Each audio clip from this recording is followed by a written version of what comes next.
Di sebuah hutan yang lebat dan penuh kehidupan, hiduplah seekor kera bernama Koko. Ia tidak seperti kera-kera lainnya. Meski tubuhnya kecil dan tampak lemah, Koko terkenal dengan kecerdikannya. Namun, sayangnya, kecerdikan Koko sering diremehkan oleh hewan-hewan lain di hutan itu. Mereka lebih menghargai kekuatan fisik dan ukuran besar. Setiap hari, Koko melihat bagaimana harimau, gajah, dan singa selalu menjadi pusat perhatian. Sementara ia hanya dipandang sebelah mata. Koko tidak pernah merasa marah. Ia tahu bahwa kekuatan fisik bukanlah segalanya. Dalam hatinya, Koko percaya bahwa suatu hari nanti kecerdasannya akan diakui.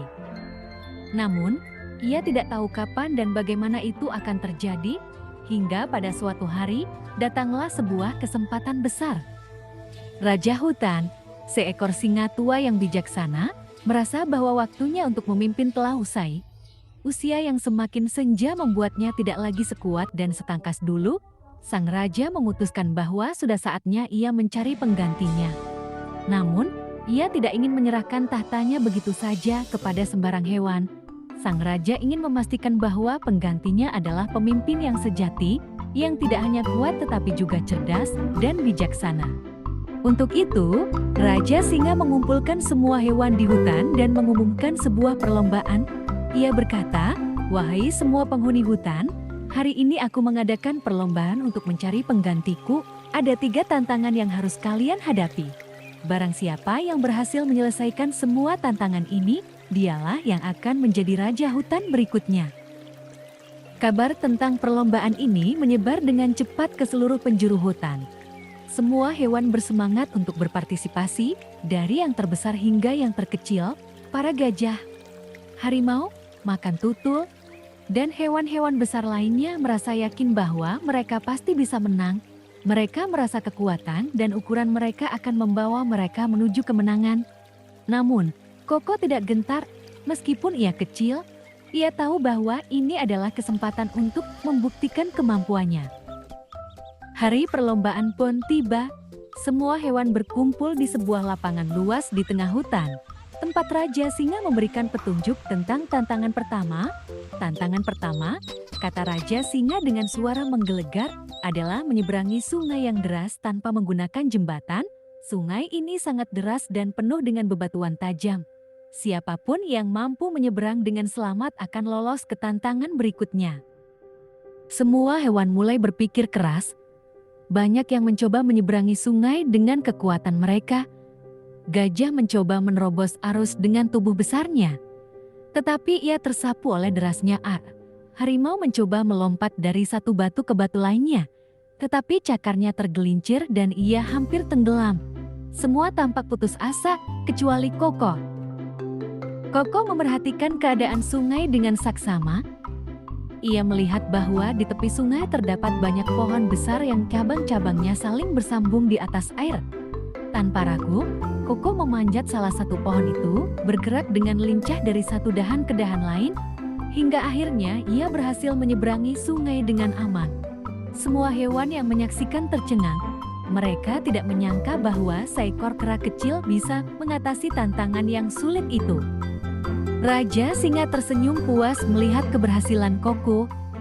Ia mengumumkan bahwa Koko adalah satu-satunya hewan yang berhasil menyelesaikan tantangan pertama dan akan melanjutkan ke tantangan berikutnya.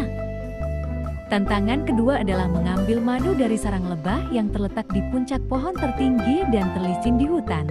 Madu ini sangat manis dan berharga, kata Raja Singa. Tapi siapapun yang ingin mendapatkannya harus menghadapi ribuan lebah yang siap menyerang. Hanya yang paling berani dan cerdik yang bisa berhasil. Kali ini, hewan-hewan lain tidak begitu bersemangat. Mereka mulai ragu apakah mereka bisa mengalahkan Koko. Gajah mencoba menggunakan belalainya yang panjang untuk mencapai sarang lebah, tetapi belalainya terlalu besar dan berat, sehingga ia gagal.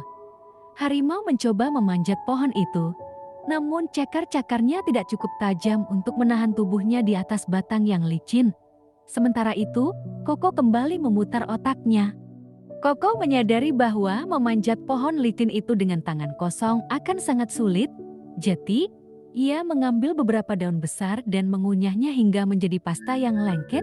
Pasta itu ia oleskan pada telapak tangan dan kakinya, sehingga memudahkannya untuk memanjat pohon. Dengan penuh kehati-hatian, Koko berhasil mencapai sarang lebah. Namun, tantangan sebenarnya belum berakhir. Lebah-lebah mulai keluar dari sarang, siap menyerang siapapun yang mendekati madu mereka. Tapi Koko sudah menyiapkan rencana. Ia membawa sebuah cabang pohon kecil yang masih segar, lalu ia mulai mengipasi lebah-lebah itu dengan lembut. Lebah-lebah yang merasa angin sepoi-sepoi dari cabang itu mulai tenang dan kembali masuk ke sarang. Koko pun dengan mudah mengambil madu tanpa tersengat seekor lebah pun. Semua hewan takjub melihat keberanian dan kecerdikan Koko. Raja Singa sekali lagi memuji Koko dan mengumumkan bahwa ia telah berhasil melewati tantangan kedua. Tantangan terakhir adalah yang paling sulit dari semuanya. Raja Singa mengumumkan bahwa siapapun yang bisa mengumpulkan buah langka yang hanya tumbuh di ujung hutan akan menjadi pemenangnya. Buah ini sangat sulit ditemukan dan tempat tumbuhnya berada di daerah yang jarang dikunjungi karena medannya yang sangat berat. Banyak hewan yang langsung menyerah mendengar tantangan ini. Mereka tahu bahwa perjalanan menuju ujung hutan akan sangat panjang dan penuh bahaya. Namun, Koko tidak gentar. Ia merasa ini adalah kesempatan terakhirnya untuk membuktikan dirinya. Koko segera berangkat menuju ujung hutan. Perjalanan yang ditempuhnya sangat melelahkan, melewati bukit-bukit terjal, hutan belantara, dan sungai yang penuh buaya. Namun, Koko tetap fokus dan tidak membiarkan rasa takut menguasainya. Setelah perjalanan panjang, Koko akhirnya tiba di tempat yang dimaksud. Di sana, ia menemukan pohon yang penuh dengan buah langka yang berwarna cerah dan harum. Namun, memetik buah itu tidak mudah. Pohonnya tinggi dan cabang-cabangnya rapuh. Jika tidak hati-hati, buah-buah itu bisa jatuh dan hancur sebelum sempat diambil. Koko kembali memanfaatkan kecerdasannya. Ia memotong beberapa ranting pohon di sekitarnya, lalu merangkainya menjadi sebuah alat sederhana yang ia gunakan untuk mengambil buah-buah itu dengan hati-hati. Setelah berhasil mengumpulkan cukup banyak buah, Koko segera kembali ke tengah hutan tempat Raja Singa menunggu. Ia adalah satu-satunya hewan yang berhasil membawa buah langka itu. Semua hewan yang lain terdiam melihat kegigihan dan kecerdikan Koko. Raja Singa dengan bangga mengumumkan bahwa Koko adalah pemenangnya.